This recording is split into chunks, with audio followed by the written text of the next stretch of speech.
Baiklah guys, anda masih lagi bersama-sama saya pada kali ini dengan tawaran terbaru daripada Redmi, iaitu Redmi Note 11S.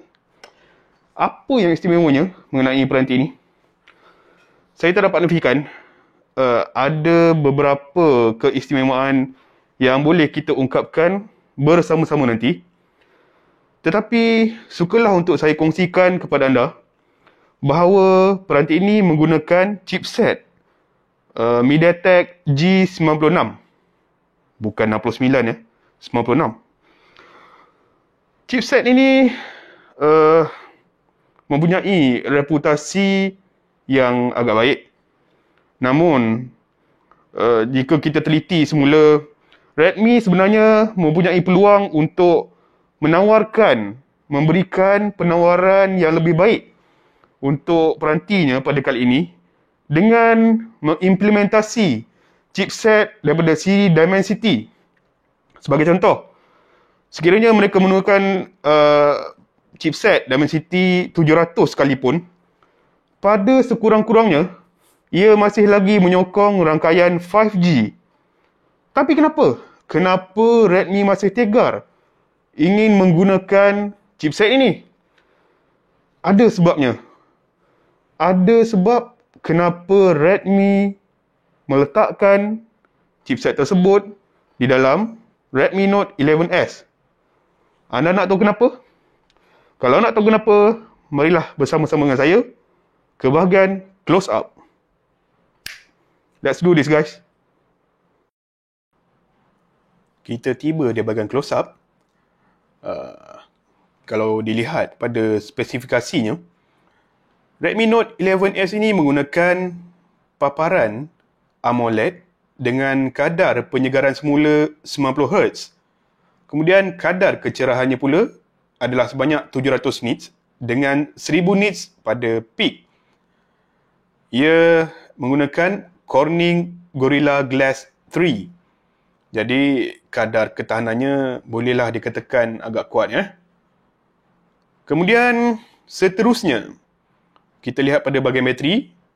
Ia menggunakan bateri berkapasiti 5000 mAh dengan pengecasan pantas 33 watt. Dalam tempoh masa kurang daripada sejam, anda boleh mencapai kapasiti bateri sebanyak 100%. Bolehlah nak kata laju sangat tidak, nak kata perlahan sangat pun tidak. Ia dilengkapi dengan MIUI versi 13 dan Android 11. MIUI 13.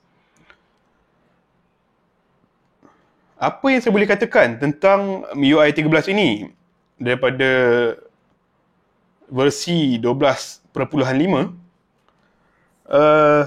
Tidaklah ada apa-apa penambahbaikan signifikan pada paparan antaramukanya. Ini bererti seperti mana yang anda dapat lihat pada MIUI 12.5, maka seperti itulah juga apa yang anda akan nampak ada pada MIUI 13. Jadi, di manakah penambahbaikannya? Ia terdapat pada perkara-perkara kecil dalam urusan-urusan seharian kita yang mungkin kita banyak kali tidak perasan. Tapi yang paling penting pada saya lah, setelah saya menggunakan MIUI 13 ini selama beberapa minggu, saya mendapati apabila kita scroll, dalam bahasa Melayunya membuat penatalan, ianya adalah amat-amat lancar. Orang kalau Kangsar kata smooth gitu. Amat-amat lancar ya.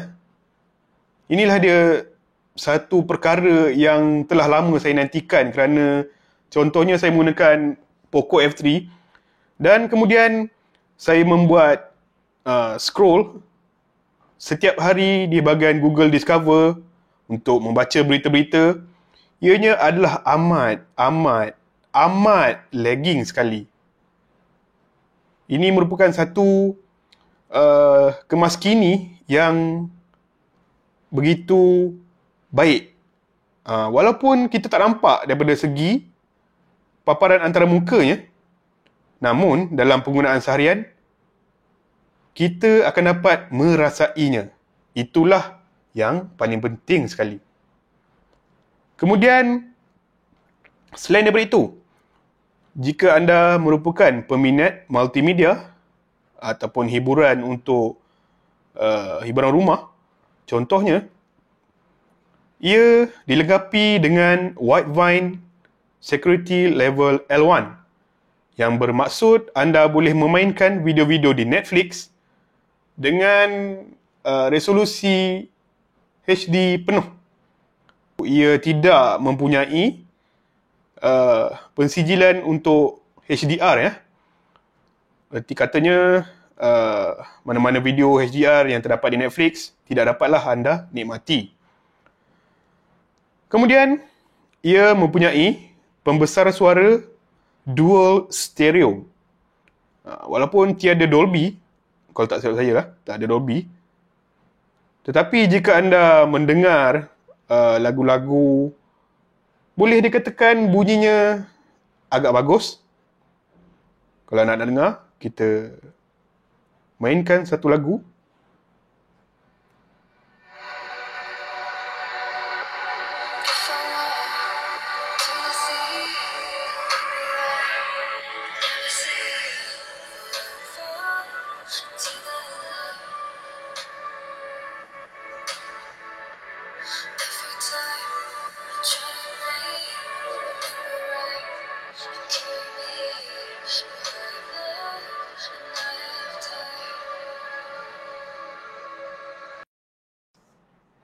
Menyentuh mengenai gaming, ianya adalah satu antara ciri yang menjadi satu faktor pemilihan bagi peranti jika ingin dibeli oleh sesetengah orang. Walaupun peranti ini menggunakan chipset daripada siri G untuk MediaTek, namun anda janganlah berharapkan prestasinya sama seperti daripada siri 800 untuk Snapdragon. Seperti yang saya kongsikan sebelum ini, satu-satunya game yang saya main pun hanyalah Honkai Impact 3. Dan untuk game ini, prestasinya tak ada masalah. Tapi untuk permainan-permainan lain, saya rasa mungkin ada sesetengah tetapan yang anda tidak dapat akses sepenuhnya. Kemudian di awal video tadi saya ada menyentuh tentang satu-satunya faktor akan mengapa Redmi menggunakan Helio G96 ini, ianya adalah kerana kamera yang beresolusi 108MP.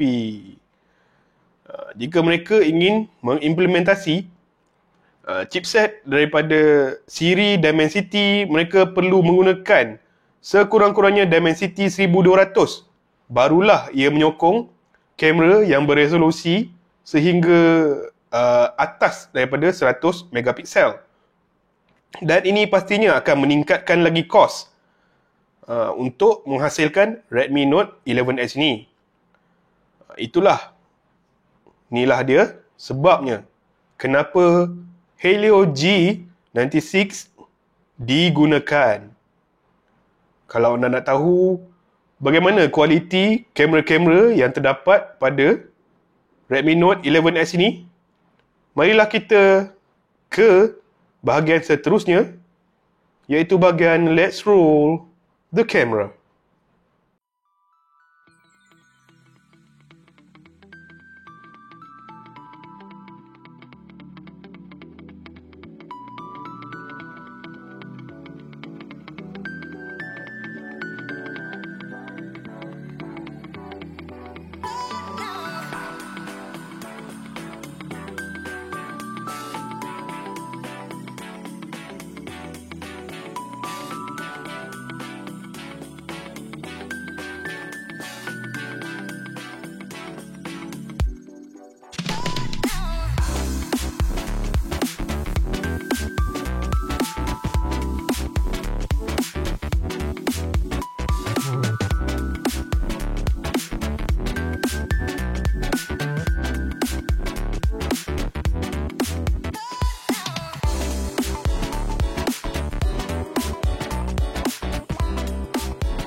ini ialah sampel 1080p.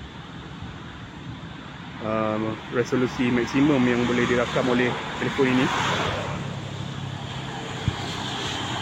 Kita try panning tengok. Ada jitter ke, tak ada jitter ke.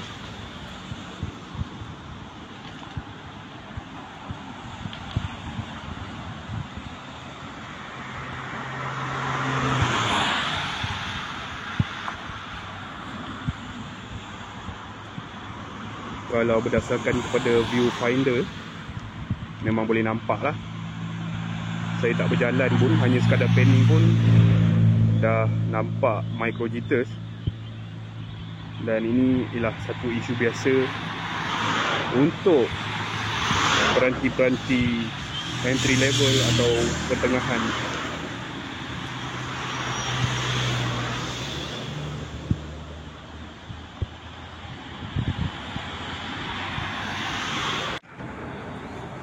Ini pula ialah rakaman lensa sudut lebar, masih lagi 1080p.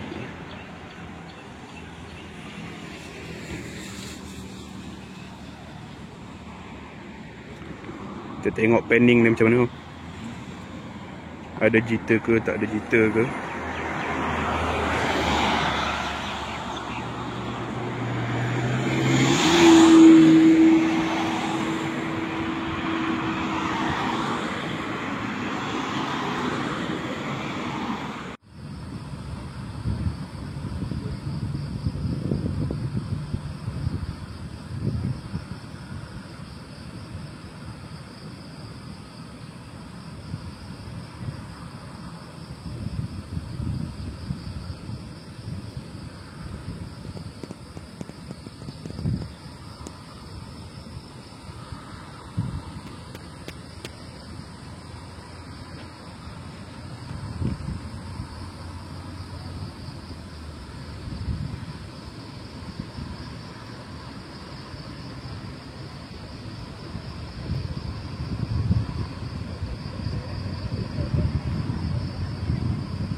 Baiklah guys, anda dah pun lihat close up, anda dah pun lihat sampel-sampel gambar dan beberapa sampel video yang saya ambil. Sebenarnya untuk siapa Redmi Note 11S ini disasarkan? Percaya atau tidak, ianya tidak sesuai untuk golongan-golongan power users yang suka mod, tweaking ataupun menziarahi forum-forum seperti XDA dan sebagainya lagi. Anda mungkin bukan golongan yang disasarkan oleh Redmi untuk model ini. Seterusnya, siapa lagi yang tidak sesuai? Ianya tidak sesuai untuk anda yang memang hendakkan raw power pada peranti. Kerana G96 ini bukan tak elok. Ianya okey-okey saja. Tidak terlalu tinggi prestasinya, tidak pula terlalu rendah. Jadi, untuk siapa? Untuk siapakah peranti ini dicipta? Jika kita meneliti dan orang kata mengungkapkan spesifikasinya, kita akan mendapati bahawa Redmi Note 11S lebih sesuai untuk golongan-golongan yang inginkan peranti bajet di bawah RM1,000, tetapi dalam masa yang sama mempunyai kamera yang kononnya bagus. Bukan nak kata tak bagus, okey-okey saja. Maknanya gambar atau video yang dihasilkan, orang putih kata usable. Itu saja.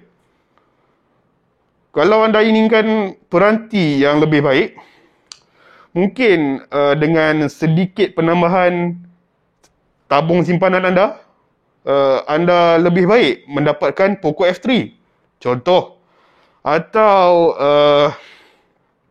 mungkin Realme GT Master Edition. Saya rasa peranti itu masih lagi relevan di tahun 2022. Jadi dengan harga di bawah RM1,000. Dan kalau anda memang teringinkan peranti dengan label 10MP kamera, saya rasa Redmi Note 11S ialah modelnya untuk anda. Kalau anda nak, saya akan cuba dapatkan pautan yang berkaitan dan anda boleh cari di bahagian description seperti biasa. Seperti biasa juga, kita akan berjumpa lagi di masa akan datang. Terima kasih banyak-banyak kerana menonton.